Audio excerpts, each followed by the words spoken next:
Bueno, ahí está grabando. Bueno, no sé si tienen alguna duda o pregunta o consulta de todo lo anterior.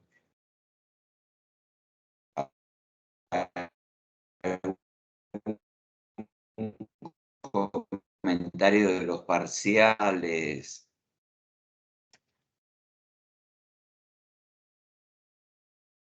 Nada de nada. Por mi parte, no. Bueno. Vamos entonces a tragedia, particularmente a Esquilo y en Esmenón, que me va a llevar el histórico de hoy y del lunes próximo. Bueno, han visto en la poética de Aristóteles, Luisina creo que ya les dio una clase introductoria sobre el teatro y han visto que Aristóteles mismo hace la clasificación de las partes de la tragedia, ¿no? Tenemos un prólogo, que en el caso de Agamenón va a estar un vigía. Luego tenemos la párodos o el párodos, depende quién lo diga. Párodos es básicamente el ingreso en el camino del canto, de la performance, de la representación dramática. Es el primer canto del coro. Y luego viene la serie de episodios separada por la serie de estásimos, que son los momentos en que el coro se planta en la escena y canta. Las partes episódicas están en el metro trímetro yámbico y las partes cantadas están en metros líricos, que son variados, obviamente aparecen como versos libres, porque no se puede reproducir ni el trímetro ni una lengua moderna. Y el cierre normalmente es el éxodo, que se cierra con un breve canto del coro,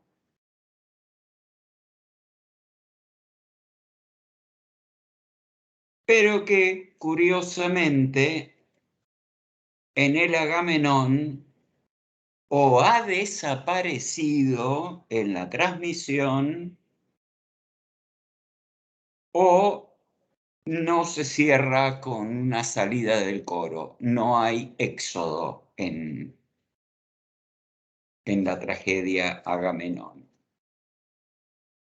Bueno, Esquilo pasa por ser, digamos, el éxodo propiamente dicho, empieza en el 1577, pero es un éxodo que no tiene canto coral, salvo un intermezzo de Egisto hablando con el coro.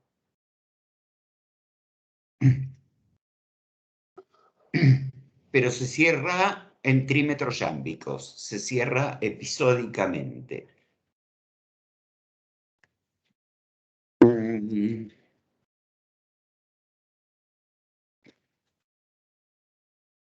Bueno, Esquilo pasa por ser, decía el inventor de la tragedia, básicamente porque, a ver, recuerden que Aristóteles decía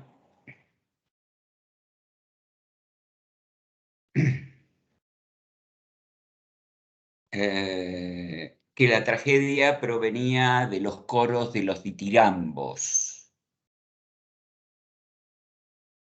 que es un tipo especial de composición lírica. Van a ver un ejemplo con un ditirambo de Baquílides.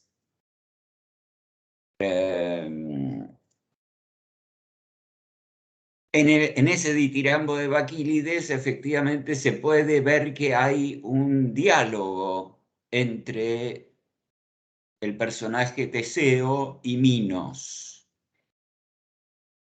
Y eso es un poco el germen de lo que después van a desplegar los poetas trágicos. Una de las tragedias de Esquilo que pasa por ser la más antigua, la llamada Las Suplicantes o las Danaides en alguna versión, porque las suplicantes son las hijas de Dánao. Allí, digamos, curiosamente, digamos, el que experimenta el patos trágico es justamente el coro. El coro es el personaje principal, es el que sufre la peripetia, de modo que, digamos, digamos, la cronología de las piezas es bastante incierta, pero muchos sostienen que esa tragedia, Las Suplicantes, es la más antigua de Esquilo y que el gran mérito de Esquilo es incorporar un personaje más al diálogo.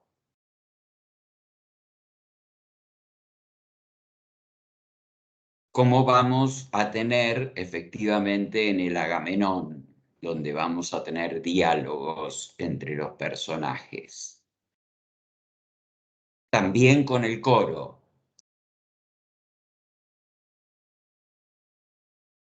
Em,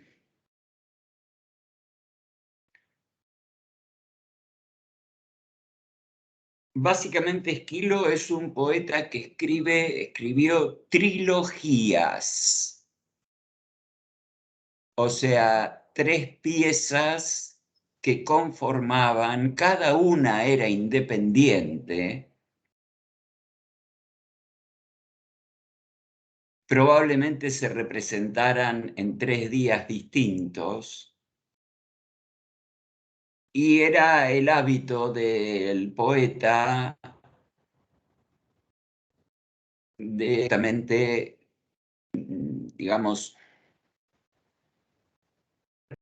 una secuencia de sucesos trágicos y las consecuencias de esos hechos trágicos. Básicamente, en el Agamenón, la orestía, es decir, Agamenón, Coéforas y Euménides, conforman la trilogía, la orestía.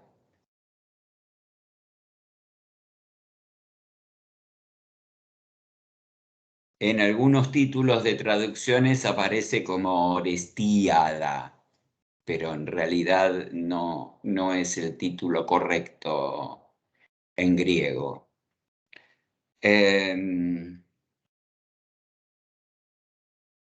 La Orestíada como si fuera la Ilíada, el canto de Ilión, la Orestíada, el canto de Orestes.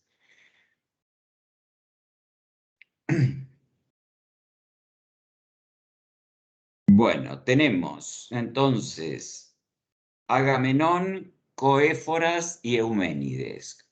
¿Cuál es el suceso central de Agamenón? Y bueno, que Clitemnestra lo mata. Lo mata cuando llega de Troya, cuando se está dando un baño, cuando está completamente desnudo y desarmado, lo mata en la bañera. Muerte ignominiosa para el rey conquistador de Troya. Ya han visto en la Odisea, en el canto 11 y en el canto 24, cómo se lamenta desde el Hades y de algún modo maldice a Clitemnestra. De modo que las otras dos piezas nos van a contar las consecuencias de la muerte de Agamenón. Y que básicamente va a ser la venganza, el tema de la venganza de la muerte que va a ocupar Coéforas. Orestes, el hijo de Agamenón y Clitemnestra, estaba en otro lugar, en la Fócide, y llega a Argos y llega con el plan de matar a su madre, porque básicamente el oráculo le ha dicho que tiene que vengar la muerte de su padre. Eh,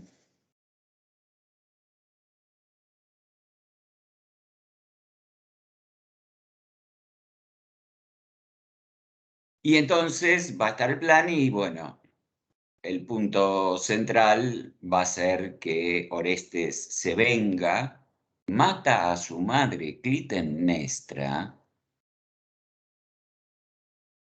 y mata también a Egisto, el amante.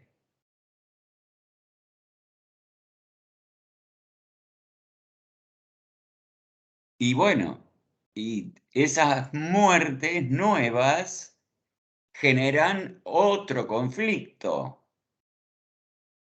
porque ahí está, es el famoso caso del matricidio. Así que viene la tercera pieza de la trilogía, las Euménides, y en esa pieza básicamente lo que se establece es un juicio donde tienen que votar la inocencia o la culpabilidad de Orestes, analizando los distintos argumentos. Fíjense cómo ahí en esa pieza, bueno, en las coéforas también, el nombre está dado por el coro, son las portadoras de libaciones a la tumba de Agamenón, las coéforas, y las Euménides, en realidad, originalmente en la pieza aparecen como las erinias vengadoras de los delitos de sangre. Y esas son las erinias convocadas por Clitemnestra al final de Coéforas en el momento de morir,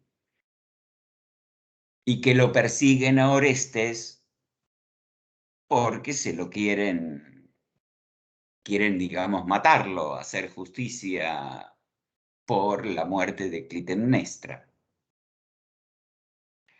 Se establece un juicio, lo establece Palas Atenea, tenemos la intervención de los dioses ahí, bien clarita. Y bueno, hay argumentos en contra de Orestes y argumentos que lo eximen de culpa, como básicamente el oráculo de Apolo, que le dijo que debía vengar la muerte del padre. Y en el juicio, que termina empatado, y Palas Atenea desempata, claro, las erinias y entonces se da la transformación de las erinias en euménides, de diosas protectoras, de diosas vengadoras a diosas protectoras del lugar. Y bueno, y es toda esa transformación de las Euménides, fíjense, el coro es el que experimenta ahí la peripecia, el cambio de suerte, porque las erinias van a pasar de ser erinias a ser Euménides, protectoras de las cosechas, de los frutos de los campos. Bueno, esa transformación es provocada por Atenea.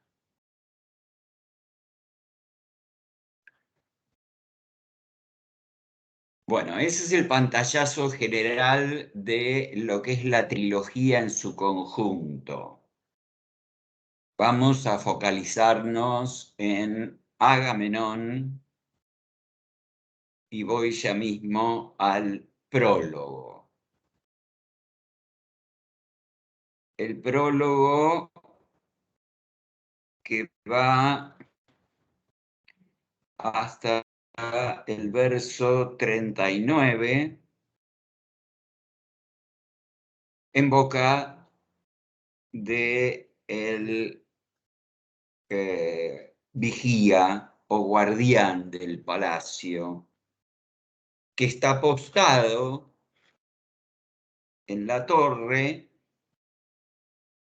esperando un signo, una señal de fuegos que indica que Troya ha caído y que Agamenón está pronto a volver.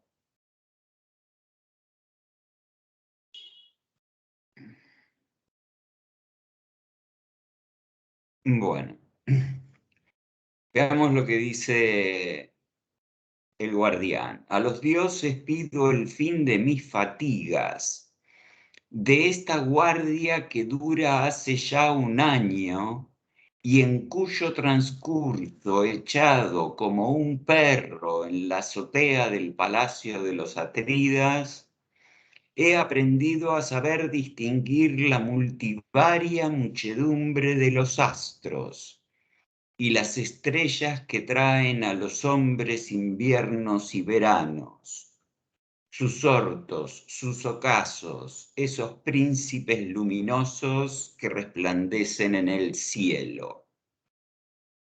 Fíjense el aburrimiento del vigía, pero que se ha dedicado a aprender las estrellas. Y sigue, y ahora estoy aguardando la señal de la antorcha, la llama esplendorosa que ha de traer noticias de Troya y el anuncio de que ha sido conquistada. Esto es el objetivo por el cual el vigía está plantado ahí en la terraza, esperando esa señal. Así lo ha decretado el ánimo varonil, impaciente de una hembra. Fíjense cómo se expresa. En realidad dice de una mujer.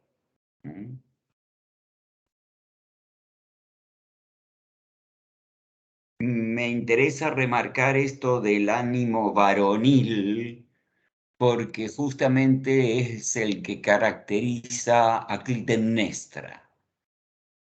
Y de hecho es la que va a matar a Agamenón en el baño.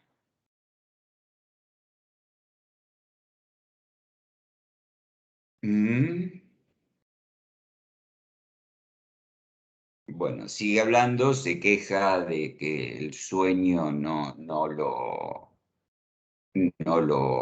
le trae reposo, Cuando quiero cantar o tararear, buscándome un antídoto contra el sopor, rompo a llorar y lamento el infortunio de esta casa, ya no tan sabiamente regida como antaño.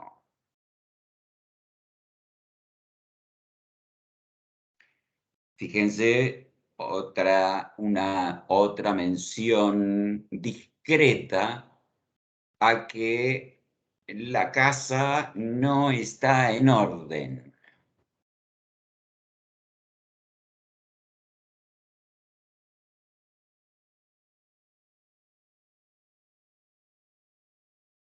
Vuelve a expresar el deseo de que brille la llama y de pronto, efectivamente, aparece la llama, aparece la luz. Oh, bienvenida, antorcha que en medio de las sombras presagias la luz de la alborada y en Argos el inicio de los innúmeros festejos en honor de esta fausta aventura. Oé, oé, ese es una típica expresión en las tragedias griegas. ¿Eh? Y dice, con voz muy clara,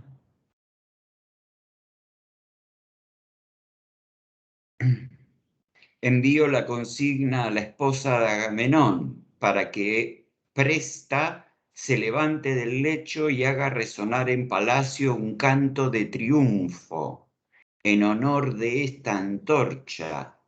Si es cierto que la ciudad de Troya ya ha sido tomada, como anuncia esta llama. Y yo mismo interpretaré el preludio de la danza, que la buena jugada de mis amos la apunto yo en mi haber, pues con esta hoguera un triple 6 me ha salido. Fíjense una metáfora del juego de los dados.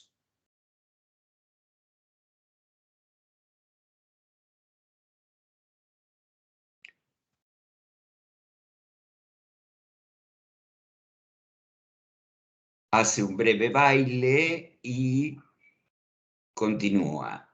Bien, que el día en que llegue al palacio mi señor me sea concedido tomar su mano entre las mías. El resto me lo callo.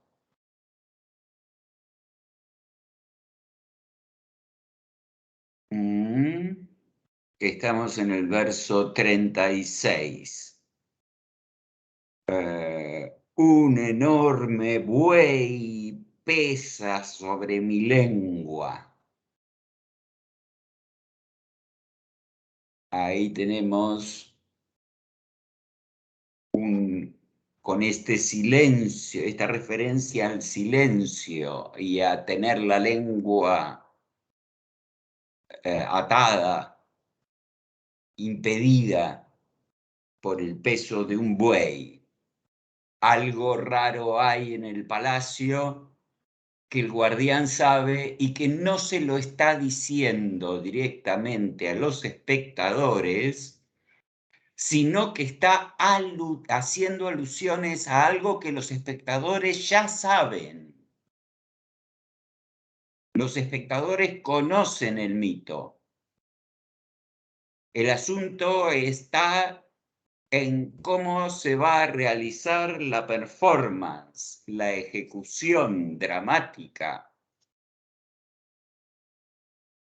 del relato. Entonces, enorme buey pesa sobre mi lengua.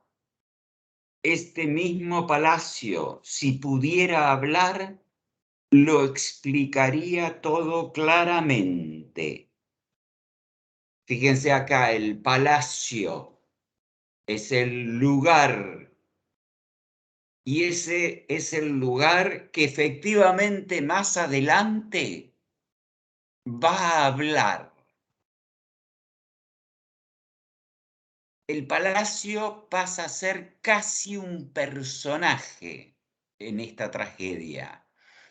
Y el palacio va a hablar porque lo va a hacer hablar luego Casandra, la concubina de Agamenón, que viene desde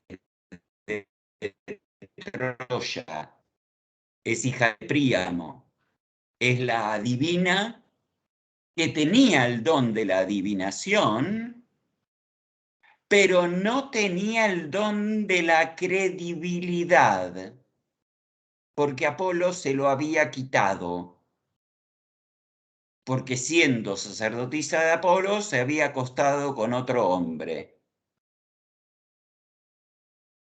Y entonces Apolo le dejó el don de la predicción, pero le quitó el de la credibilidad. Entonces, los oráculos de Casandra, por definición, no eran creídos.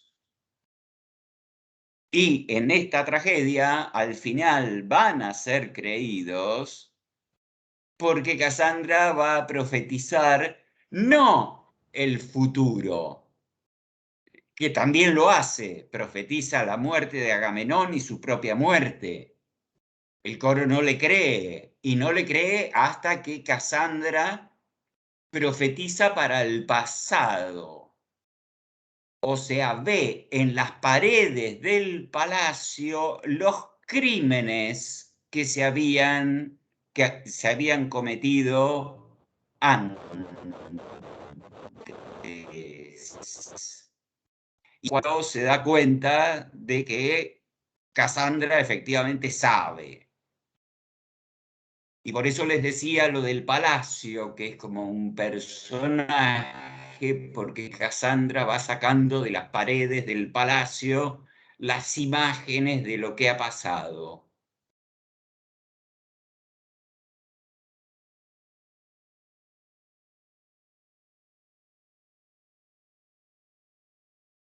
Mm. Y las últimas palabras del discurso del vigía, después de hablar del palacio. Yo, por mi parte, escojo hablar a aquellos que lo saben y entienden. Para quien no lo sabe, he olvidado la historia. Fíjense la forma de expresar, digamos, la historia que está ocultando el enorme buey que pesa en el palacio, la lengua del vigía, es que en el palacio, ya dijo, no tan bien regido como antaño, sabe que, bueno, Agamenón va a venir, pero Clitemnestra está con Egisto. Entonces, ahí está la historia de fondo y de qué va a pasar y cierta angustia. Bueno, en el verso 40 tenemos la paro 2, el ingreso del coro que va a ocupar un montón de versos. Eh, Básicamente llega hasta el 257. Bueno, la Paros es muy extensa, muy densa,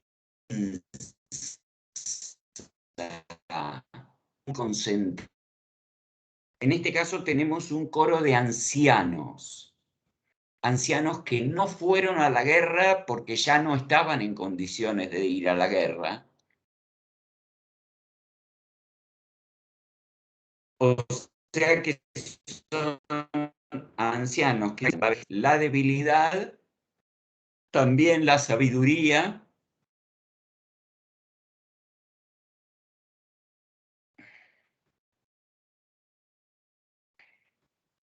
y los cantos del coro son, como les decía, especialmente concentrados y condensados y se van a remontar al origen de la situación actual. Entra el coro. Otra vez, 9 años ya que desde el ingente adversario de Príamo, el príncipe Menelao y Agamenón, la potente junta de los atridas honrada por Zeus con doble trono y doble cetro, lanzaron a la mar desde esta tierra una escuadra argiva de 1000 naves, expedición armada para apoyar su derecho. Fíjense el derecho. ¿Cuál es el derecho? El derecho de Menelao de vengar la ofensa de París y de recuperar a Helena. Lanzando con voz potente desde el fondo del pecho el grito de guerra, como buitres que,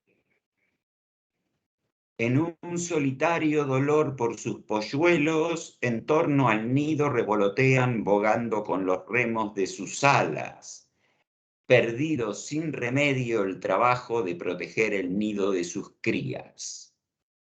Fíjense, los está comparando a los atridas con una pareja de buitres. Pero un dios en la altura, Apolo quizá, o Pan, o un Zeus acaso, al oír el agudo lamento de esas aves, envía contra los culpables una erinis, una erinia, vengadora tardía.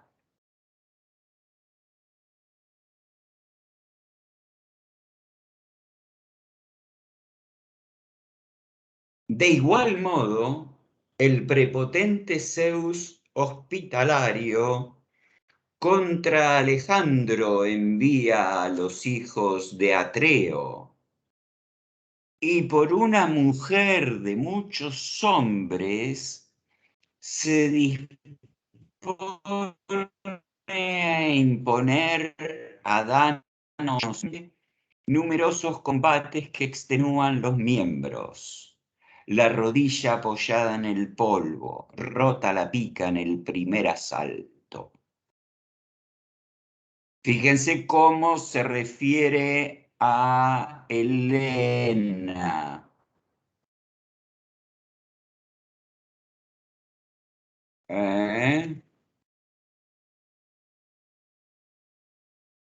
Una mujer de muchos hombres, está en el verso 62.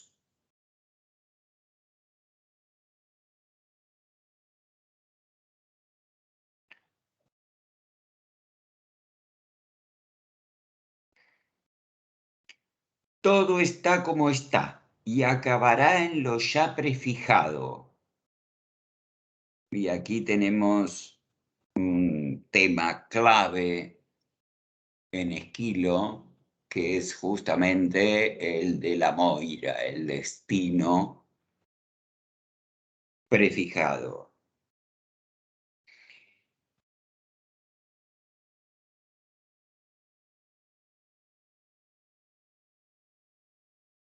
Bueno, y hay unos versitos más adelante, el coro dice, y nosotros, incapacitados por la vejez de nuestro cuerpo, descartados en esta acción vengadora, aquí quedamos, guiando con el báculo nuestro vigor de niños. Fíjense cómo los contrastes, nuestro vigor de niños, son viejos, están apoyados en el bastón.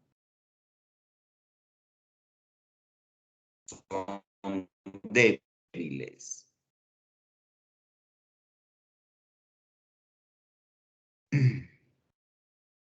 El ímpetu juvenil que late en sus entrañas es igual al del viejo. Ares no está en su puesto, y la vejez extrema, agostado ya su follaje, marcha sobre 3 pies, y, no más fuerte que un niño, tal un espectro en plena luz del día va de aquí para allá.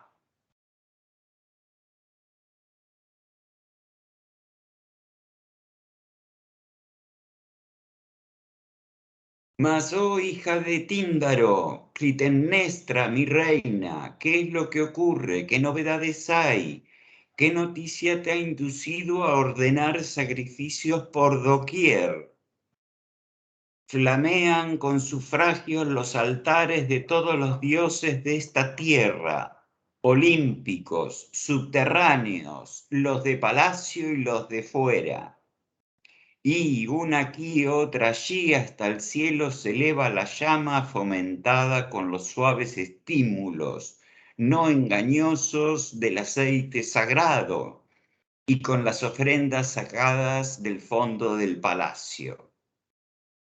De todo esto dígnate relatarme lo que es justo, lo que esté permitido, y conviértete así en médico de mi ansiedad, que ora es angustia, ora ante los sacrificios que celebras, la esperanza aleja de mi alma esa preocupación insaciable de penas.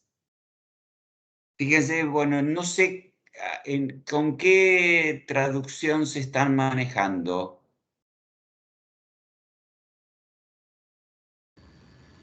Yo con la de Gredos. Bien. Sí, yo también. ¿Me van siguiendo? Yo la quise conseguir y no pude, la de Gredos. Sí, es bastante parecida, así que... Sí, supongo que tiene que... Pero el problema que tiene la Paradox es que hay partes que algunos editores ordenan de distinta manera. Entonces, cuando perciban que estoy leyendo algo que no lo tienen en lo inmediato, en el número de versos que yo les digo, avísenme, así vemos justamente el orden correcto. Bueno, fíjense, estos versos podrían haber sido, estos últimos que leí, los que se dirigen a Clitemnestra, hija de Tíndaro, preguntando por los sacrificios, en el verso 83. Toda esta parte podría ser el final del canto coral. Sin embargo, el canto coral retoma, empieza de vuelta. Tengo fuerzas para cantar el augurio de victoria que saludó la partida de mis jóvenes príncipes. Todavía por un don de los dioses alienta en mí la fuerza persuasiva, y mis años pueden aún cantar las nobles gestas, como el doble poder, el doble trono de los atridas, concorde caudillaje de la juventud griega, fue enviado a la tierra teucra con pica y mano justicieras por un augurio de guerra. Y fíjense, acá se pone poético de vuelta. Rey de aves a los reyes de las naves, negra la una, de blanca cola la otra.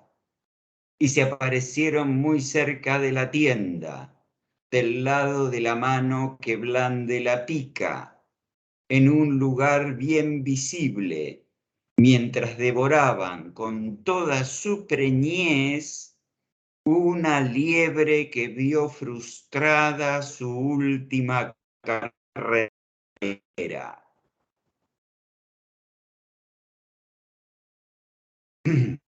Fíjense, acá empieza la metáfora de las águilas para Agamenón y Menelao, y la metáfora de la liebre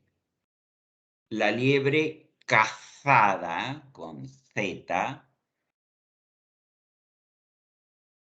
en toda su preñez, es lo que remarca el poeta. Habla de la caza, de la cacería, una metáfora muy empleada, tanto por Esquilo como también por Sófocles.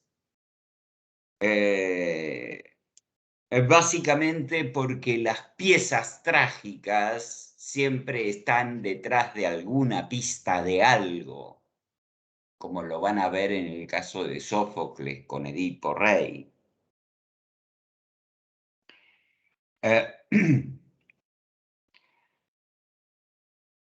En los códigos de la cacería, básicamente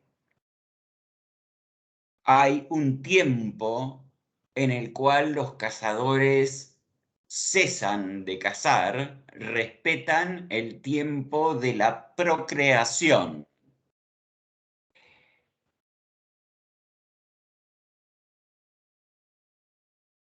Es decir, animales en los tiempos de procreación, porque obviamente eso extinguiría la especie y se quedarían sin trabajo. De modo que es fundamental respetar ese periodo. Y lo que está marcando acá el poeta es que esta liebre preñada, que va a ser Troya,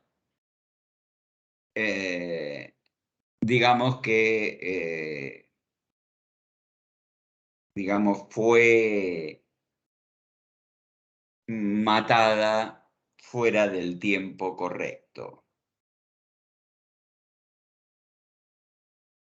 Y ahora viene un estribillo que se va a ir repitiendo. Entona el canto lúgubre, lúgubre, pero que el bien triunfe. Y sigue, y cuando el sabio adivino de la hueste, aquí el sabio adivino de la hueste es el adivino Calcas, o Calcante, no sé cómo lo tienen en la edición. Y cuando el sabio adivino de la hueste vio a los dos atridas con tan parejos sentimientos, reconoció en los aguerridos devoradores de la liebre a los dos caudillos de la expedición.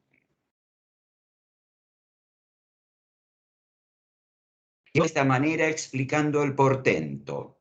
Con el tiempo capturará esta expedición la fortaleza de Príamo y todas las riquezas de este pueblo acumuladas tras sus muros habrá de destruirlas la Moira brutalmente.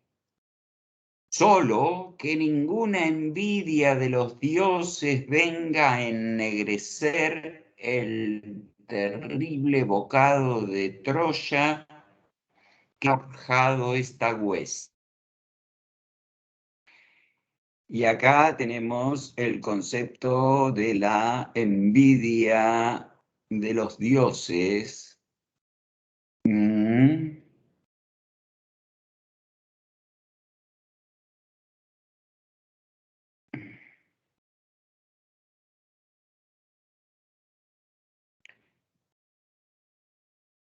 Que consiste en que cuando los dioses ven a alguien demasiado encumbrado, y bueno, tienden a destruirlo, tienden a rebajarlo, a humillarlo. Después en el verso 338, más adelante,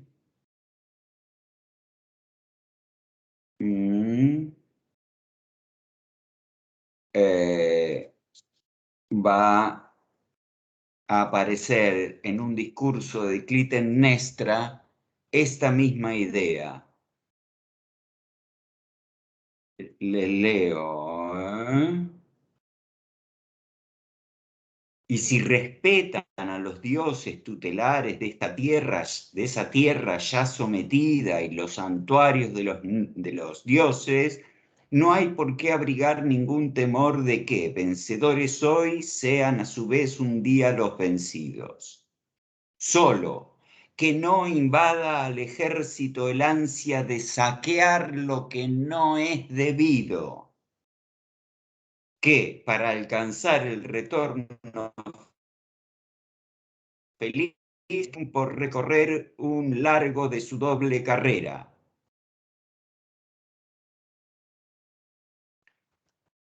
Bueno, fíjense, ahí está el problema, y es que los aqueos saquearon todo en Troya, saquearon también los altares de los dioses. La audiencia sabe, el espectador sabe y conoce por la poesía del ciclo épico que Príamo, el rey anciano, fue asesinado en el altar de Zeus Hospitalario. Y eso justamente es una actitud sacrílega de parte de los aqueos.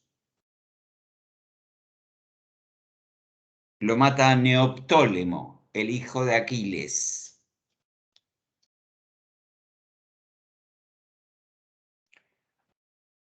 Bueno, entonces, aquí tenemos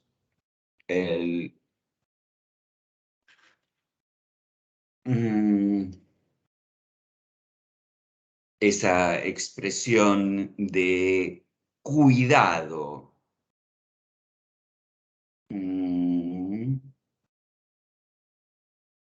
Y sigue con el verso 135. Porque Artemis pura, por compasión, está irritada contra los perros alados de su padre, que inmolan a la mísera liebre con su preñez antes del parto. Y odia el festín de las águilas. ¿Ven? Acá aparece Artemis como una figura clave, es la protectora de los animales, especialmente de los animales salvajes, de las fieras. Y justamente es la cazadora, pero es también la que de algún modo impone las leyes de la cacería. Y acá lo que está marcando el coro, remontándose al pasado, es que hay una cólera de Artemis dando vueltas precisamente contra, fíjense cómo llama a las águilas los perros alados de Zeus.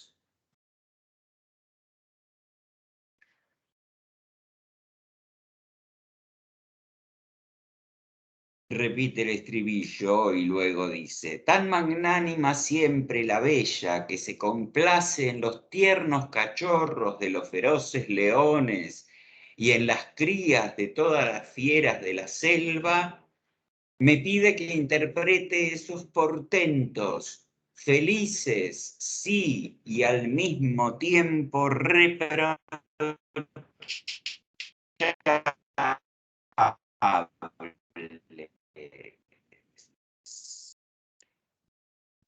A Peán sanador suplico que la diosa no envíe a los dánaos con vientos contrarios, dilaciones que detengan el curso de las naves, sacrificio horrendo, sin banquete, raíz de discordias hogareñas, sin respeto ni aún para el esposo, porque aguarda horrible, dispuesta siempre a erguirse la ira rencorosa que exige venganza por los hijos. Fíjense acá, ya el coro va girando a otro momento del mito. Efectivamente, los aqueos, o sea, Agamenón y Menelao, mataron una liebre preñada, y eso fue lo que terminó generando, o produciendo, ¿qué cosa? Dilaciones por vientos contrarios. Los aqueos, cuando zarpan de Áulide, no llegan enseguida a Troya, se pierden, no encuentran el camino. Y recién Calcas se los va a indicar cuando tengan que zarpar de nuevo. ¿Y por qué? Bueno, porque Artemis estaba encolerizada por una cacería en la que Agamenón y Menelao mataron una liebre preñada.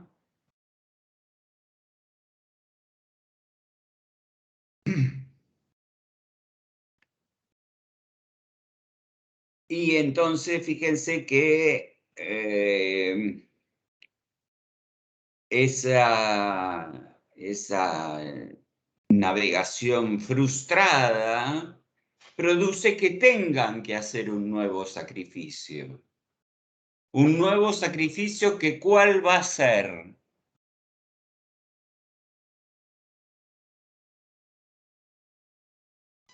Ifigenia. Ifigenia, correcto, Belén.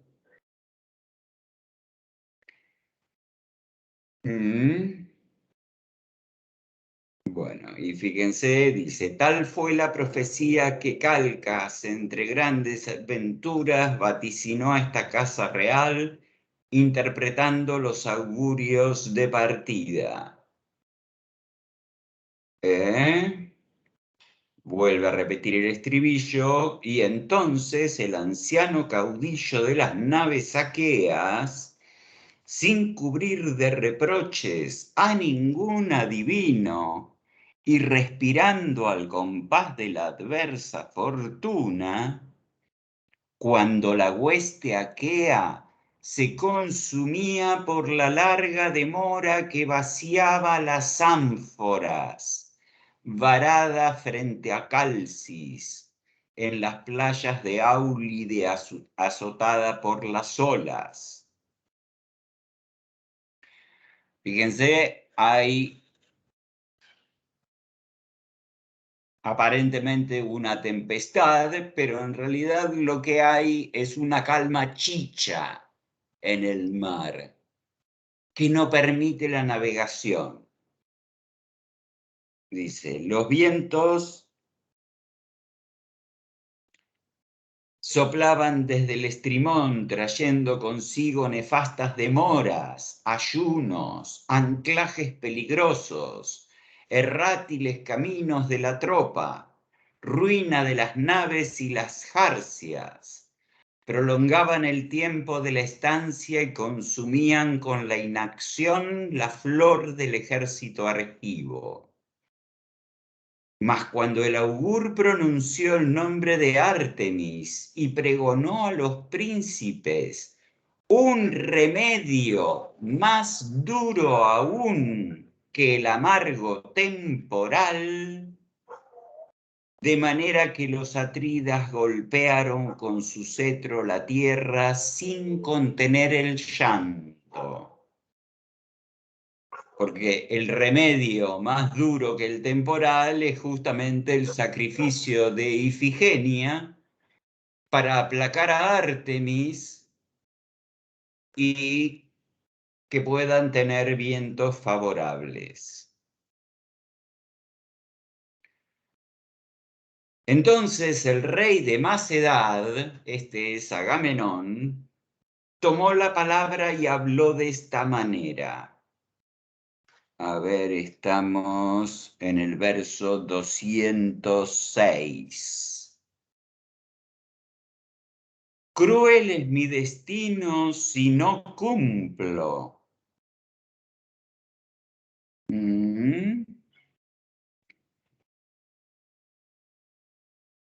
Pero cruel también si degüello a mi hija, alegría de mi hogar, y mancho con un chorro de sangre virginal mi mano paterna junto al altar. ¿Cuál de los dos partidos está libre de males? ¿Cómo desertar de la escuadra? Traicionando así mi alianza. Que este sacrificio llamado a calmar los vientos, que esta sangre virginal la deseen con todo ardor, no es en verdad un crimen, que sea para bien. Bueno, fíjense, acá lo que tienen es el dilema de Agamenón en el pasado.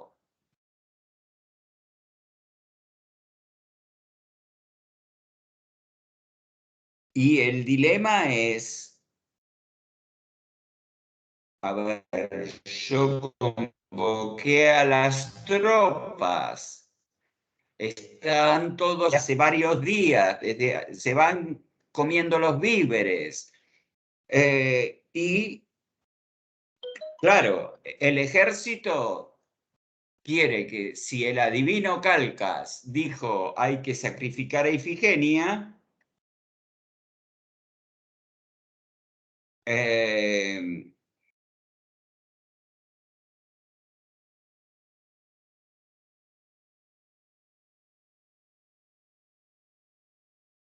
tiene que optar entre cumplir con lo que dijo el adivino o, si no, tiene que desarmar completamente el ejército, cancelar la expedición. Y ahí está la cuestión de traicionando las alianzas. Justamente es lo que un rey, un soberano, no tiene que hacer. Pero claro, está el dilema de que, ¿qué? ¿Voy a matar a mi hija? Ahora, claramente el rey interpreta que todo el ejército debe estar esperando que él lo haga para que cumpla y tener vientos favorables. Y ahí en el verso 160 tenemos lo que podríamos llamar un himno a Zeus. Y fíjense cómo se expresa el poeta. Zeus, quien quiera que sea, si le place este nombre, con él lo invoco. Fíjense, los griegos son perfectamente conscientes de que otros pueblos tienen otros dioses, que tienen otros nombres.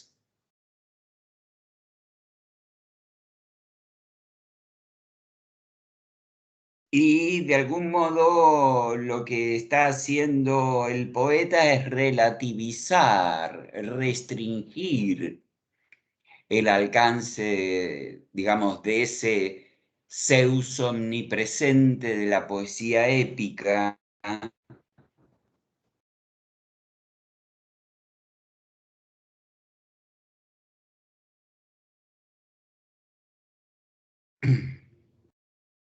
No puedo imaginar, computándolo todo, más que a Zeus, si en verdad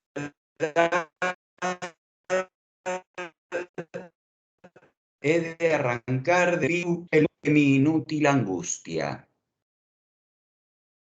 Quien un día fue grande, desbordando de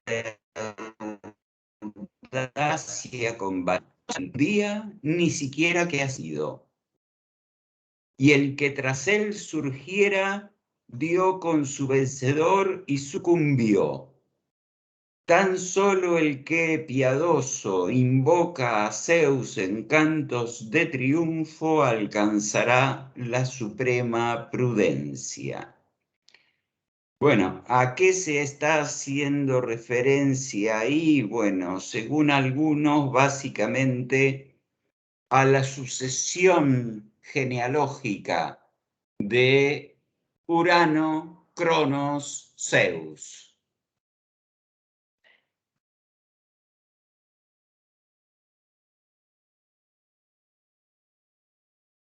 Y entonces en el Ikenuk,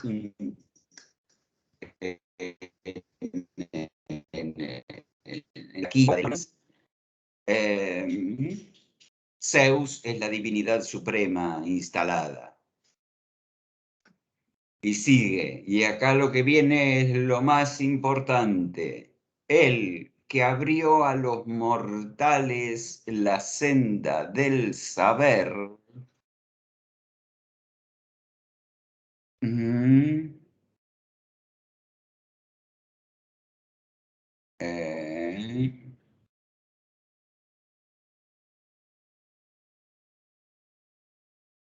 Convirtió en ley, y ahí entre comillas, por el dolor a la sabiduría. En realidad, lo que dice Esquilo es un poquito más condensado. Es el aprendizaje por el dolor. Está en el verso 177.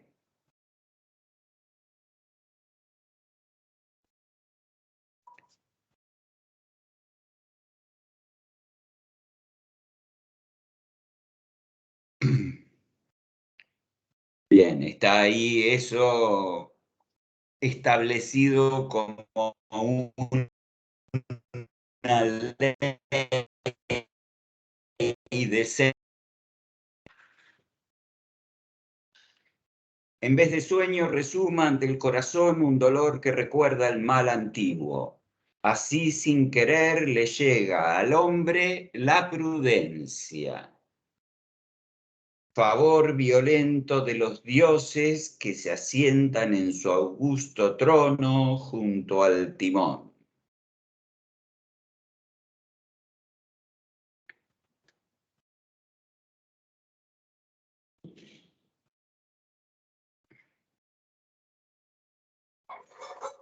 Y sigue. Estamos en el verso 218.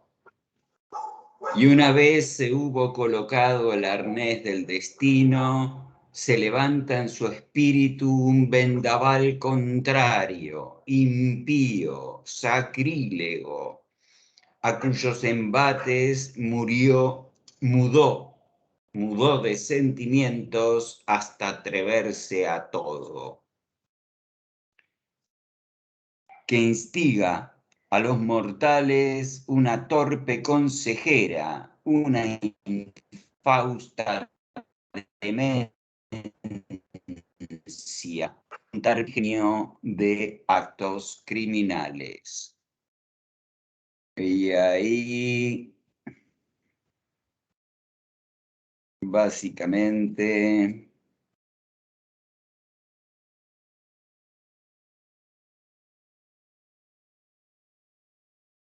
osó, en fin, convertirse en el inmolador de su propia hija. Verso 224.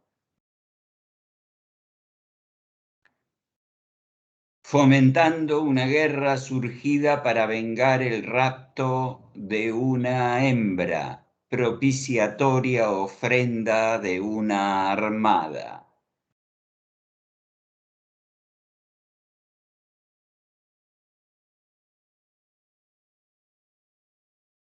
28 y siguientes, sus ruegos, sus súplicas de padre, sus años virginales, nada contaron para aquellos capitanes sedientos de combate.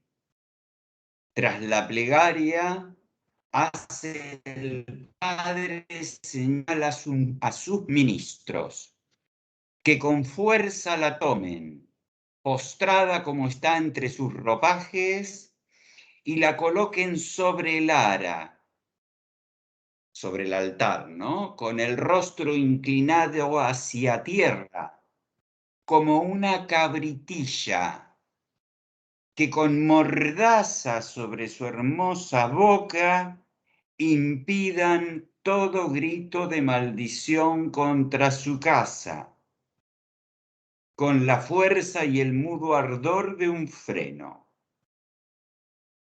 Y en tanto al suelo iba a vertir azafranados tintes, desde sus ojos despedía dardos de compasión contra cada uno de sus inmoladores. Parecía querer llamarlos por su nombre, como en una pintura. Fíjense el ejemplo que pone de la iconografía. Habrán visto que Aristóteles en la poética muchas veces también hace comparaciones con la pintura. Pues cuántas veces en la estancia paterna llena de ricas mesas había ella cantado, cuántas honrara intacta una original la libación tercera de su padre con un feliz peán.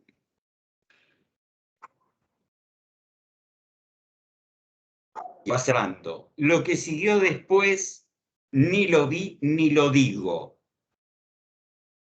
Mas las artes de Calcas no dejan de cumplirse. Justicia se inclina hacia aquellos que sufren y les trae la comprensión. En cuanto al futuro, cuando se haya cumplido, podrás verlo. Hasta entonces no debe preocuparte. Lo mismo es que llorar antes de tiempo. Ya llegará y muy claro con los primeros rayos de la aurora. En todo caso, que tengan un feliz remate los sucesos futuros, cual desea la que, muy próxima a mi dueño, es el único baluarte de la tierra de Apis. Ahí termina el canto coral. Fíjense que en el canto coral se repitió lo mismo que había dicho el guardián. Lo que siguió después ni lo vi ni lo digo. La alusión a algo sombrío y denso que está en el aire de la ciudad de Argos y que tanto el guardián como el coro aluden sin explicitar.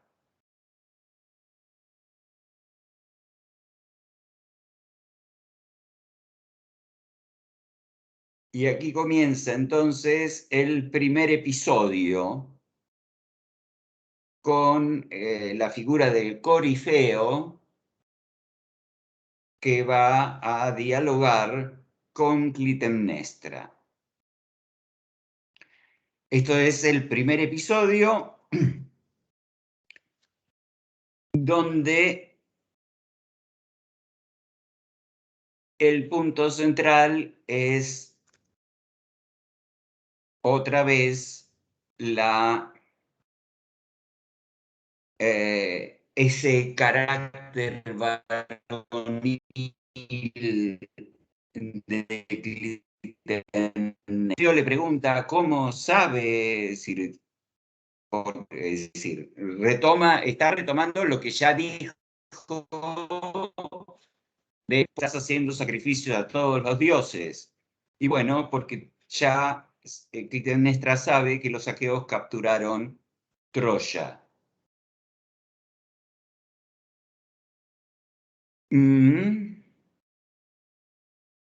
En el 275, fíjense, en el verso anterior, el Corifeo le pregunta si se apoya en visiones de sueños. Y Clitemnestra, bien masculina, le dice, nunca acepto quimeras de mente aletargada.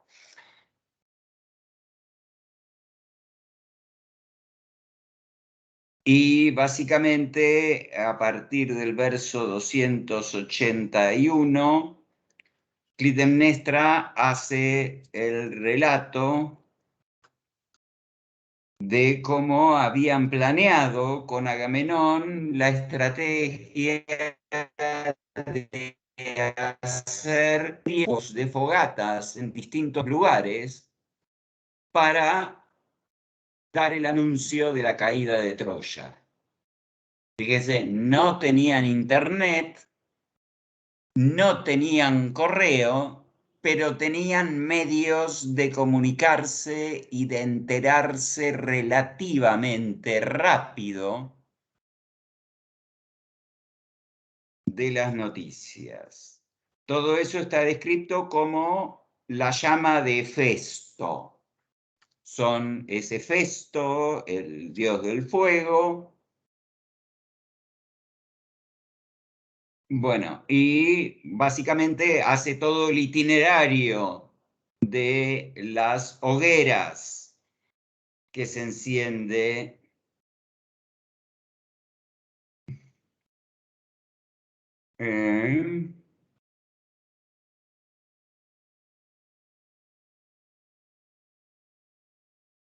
y Clitemnestra. Ahora viene la parte donde ya les leí en el 3:37 y siguientes, la cuestión de que se cuiden de no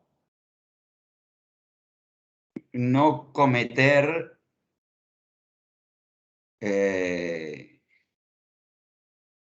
sacrilegios, de no destruir los templos y los altares de los dioses, que es lo que sí hicieron.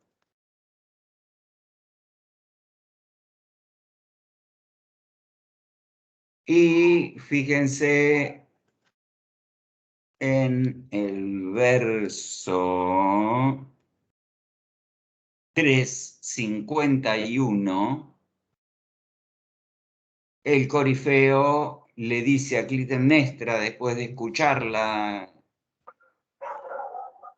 cual corresponde a prudente varón, mujer, con prudencia has hablado. Oh mujer, has hablado como corresponde a un varón prudente. Otra vez, la marca de la masculinidad de Clitemnestra.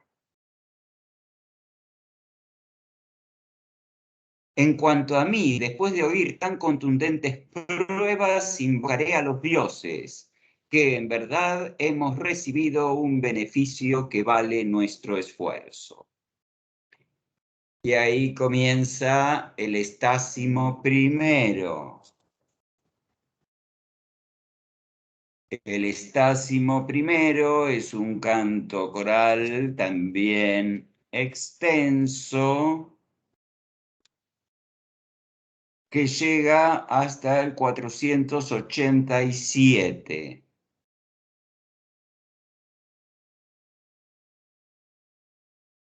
Bueno, vamos voy a ir rápido porque ya estamos sobre 8:25, igual nos queda la clase del lunes para cerrar Agamenón. una vez más se destaca a Zeus hospitalario, Zeus como el dios supremo.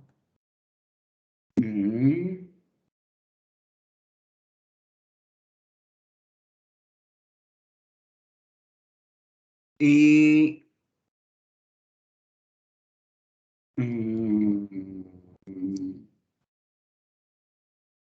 se remonta en el 399 a la traición de París, a la deshonra de la hospitalidad.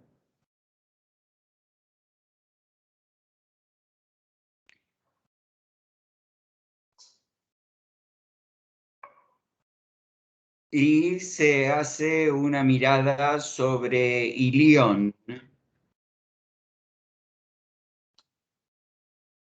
que también, digamos, padece en realidad la guerra por la ofensa de París. Y el poeta se proyecta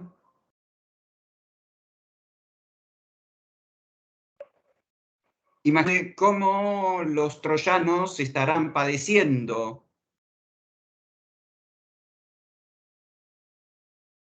por causa de Helena.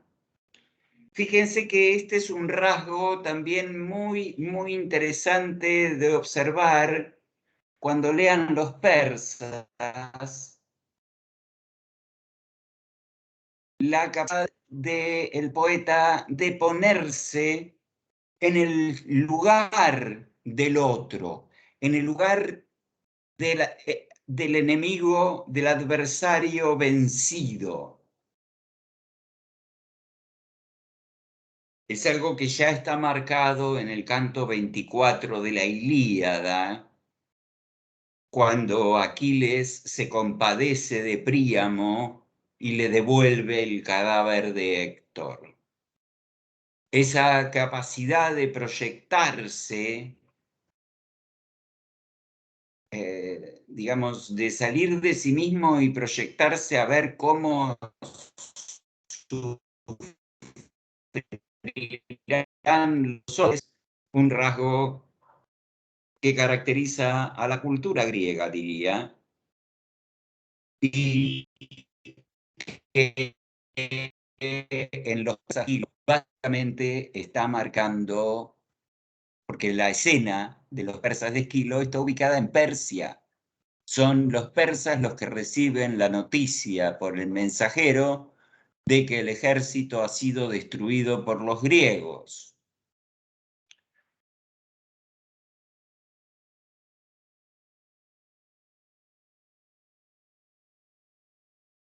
Y piensen que en el teatro ateniense debía haber muchos espectadores que tenían familiares, parientes, primos, hijos, hermanos, padres, que habrían perecido en la guerra contra los persas. Luego se proyecta al espacio del enemigo, de cómo los persas habrán recibido y cómo habrán sufrido allá la noticia de la derrota. Bueno, acá tenemos, en este primer estácimo, una mirada similar al ir al proyectar la mirada sobre el sufrimiento de los troyanos. Y en el verso 437 tenemos, fíjense las metáforas que usa. Ares, el cambista de oro, de cadáveres, que sostiene la balanza en la refriega, Desde Ilión devuelve a los deudos un puñado de polvo calcinable y rellena de ceniza las urnas en vez de hombres. Fíjense cómo Ares, el dios de la guerra, lo llama el cambista de oros y de cadáveres. El que sostiene la balanza. La balanza era por el peso, era lo que se usaba para las transacciones comerciales. Fíjense la metáfora que está usando aquí Esquilo, es la del comercio, pero aplicado a la guerra.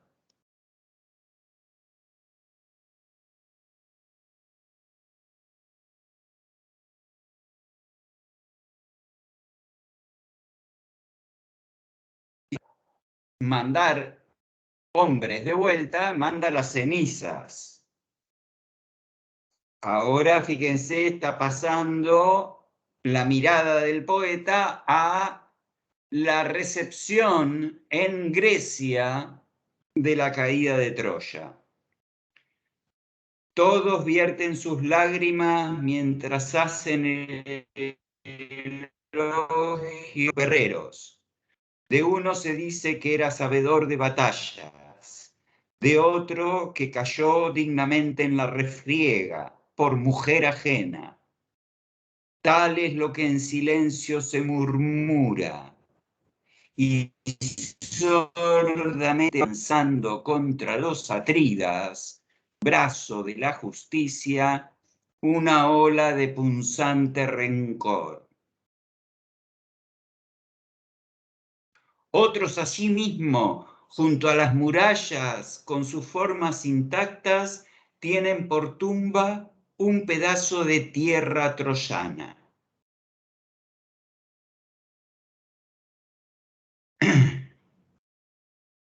O sea, están los que murieron en Troya, los que vienen transformados en ceniza y los pocos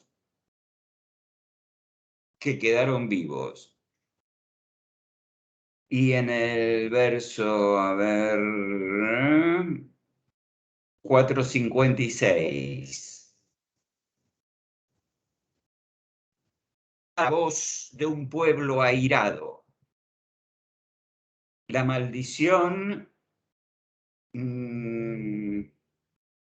se cobra finalmente la factura.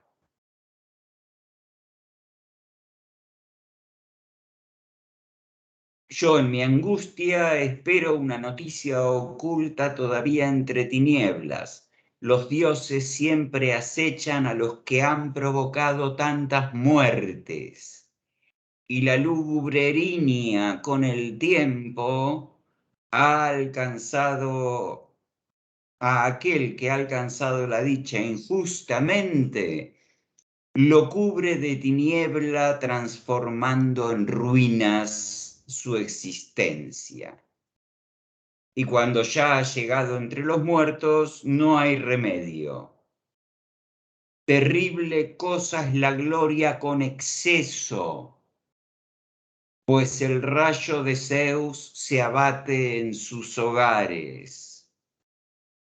Fíjense, es el tema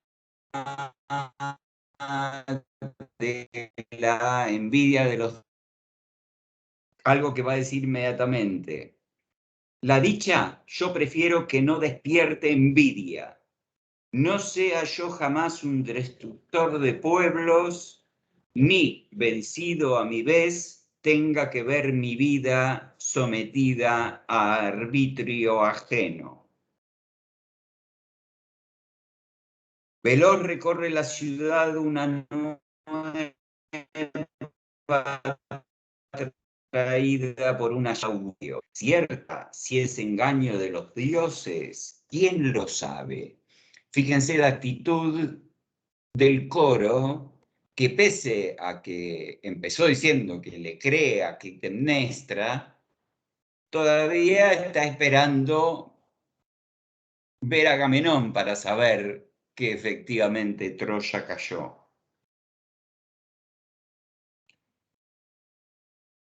Y fíjense lo que dice enseguida. ¿Hay alguien tan pueril, de mente tan enferma, que deje calentar su corazón por los extraños mensajes de una hoguera, para luego, al trocarse el relato, caer en el desánimo? Es propio del talante femenino aceptar la alegría antes de comprobarse realmente. El exceso corazón de mujer expresa fácil, pero también desmaya fácilmente la brama que una hembra ha difundido. La brama es la fama que una hembra ha difundido. Fíjense cómo juega todo el tiempo con esto de la condición de mujer de Clitemnestra, pero a su vez, digamos, está hablando de que en general las mujeres se dejan engañar fácilmente, pero justamente no es el caso de Clitemnestra.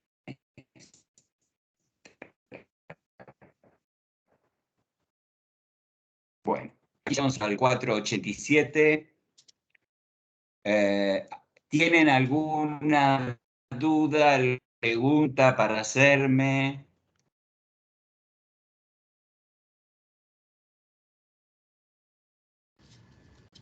Yo, Daniel, no tanto con el texto, sino con las lecturas de esta parte de tragedia en cuanto a teóricos y prácticos, estoy un poco desordenada. El lunes vamos a seguir con Agamenón. Sí, el lunes tengo que terminar Agamenón. Ok, ¿y los persas lo vamos a ver en teóricos? Los persas sí. Estábamos viendo el cronograma y queda un teórico el 16 de noviembre para cerrar ya la materia. Y ese 16 de noviembre les voy a dar los persas. Ok, buenísimo. ¿Alguna otra pregunta?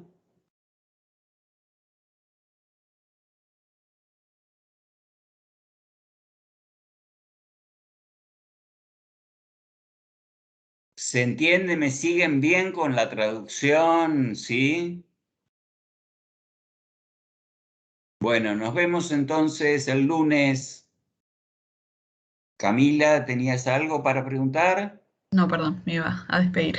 Ok, bueno, que tengan buen fin de semana y nos vemos el lunes y vamos a terminar con Agamenón. No sé cómo voy a hacer, pero vamos a terminar con Agamenón. Perfecto. Muchas gracias. Bueno, gracias, buenas noches. Buenas chao, noches. buenas noches, buen fin de... Nos vemos. Buenas noches.